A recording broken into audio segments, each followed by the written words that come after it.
Hello, welcome to Cribl Beta. Cribl helps you process data in motion. You can do lookups, enrich, redact, encrypt, transform, or sample data before indexing. Cribl puts the Splunk admin in control and makes your logs contextual, safe, and optimized. In this quick walkthrough, we will look at a few common use cases with Splunk data. First, we're going to try to add index time fields to each event without expensive restarts. And second, we're going to sample noisy or high volume, low value data in a smart way. Before we do that though, let's take a look at Cribl's beta UI. After you log in, you will be dropped at the home screen of your Splunk connector.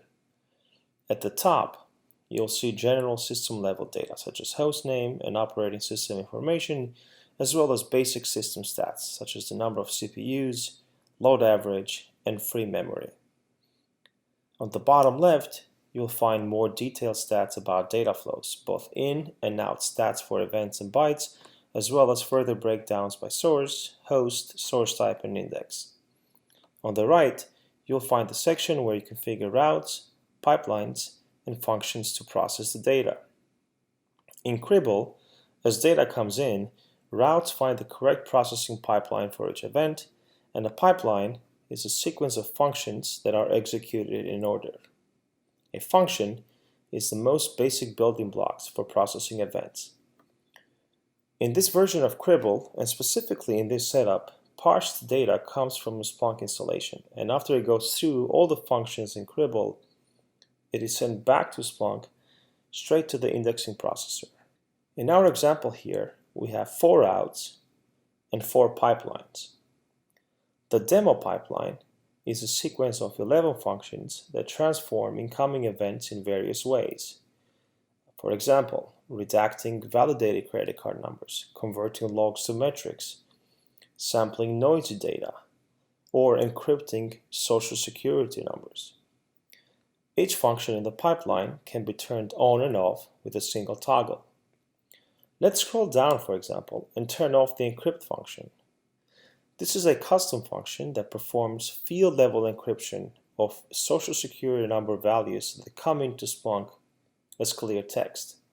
Now that it's off, let's go back to Splunk and see the results. You can clearly see that the social security number values that were previously encrypted are now in clear text. Now let's go back to Cribl, revert the change, and return to Splunk again. You now see the events coming in as they should, protected via encryption. One thing to notice here is that this all happened in real time and without a single restart and no configuration file setting changes. Let's try another one. Let's turn on the sampling function that currently samples 200s or access log successes at 5 to 1.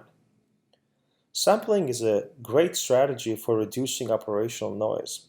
You get to keep all the events that are indicators of problems, such as 500s or 400s, but you get to also sample all the low value events, such as the 200s or anything related to those. Let's go back to Splunk and take a look at the traffic shape after the enable. That's a pretty significant difference. Now let's go and try to add an index time field to our event. Let's do this in our main pipeline instead. We see here that we already have a fields function enabled. Let's just add a field here. And now let's go back to Splunk and verify that it's actually coming through. Let's try another one. Let's add a sampling function for a host. In our case, this is just a sample host, but in production, this can be a noisy host, maybe a source that is stuck on debug, or maybe it's a high-volume firewall log source, such as an ASA, or maybe a VPC flow log. Let's go and add a function, and let's select sampling. Let's change the filter to host equals web01.bar.com, and let's add a rule that says true and 5. This effectively means that all events that come from that host, regardless of any other field values, will be sampled at 5 to 1. Let's save it. And now let's go back to Splunk and see the charts. And there you have it. You can clearly see a difference already. And that's it. You're in full control with no restarts and no messy configs. If you like the potential of what you see, head on out to Cribl.io and sign up for your sandbox. Cheers, and thank you for your time.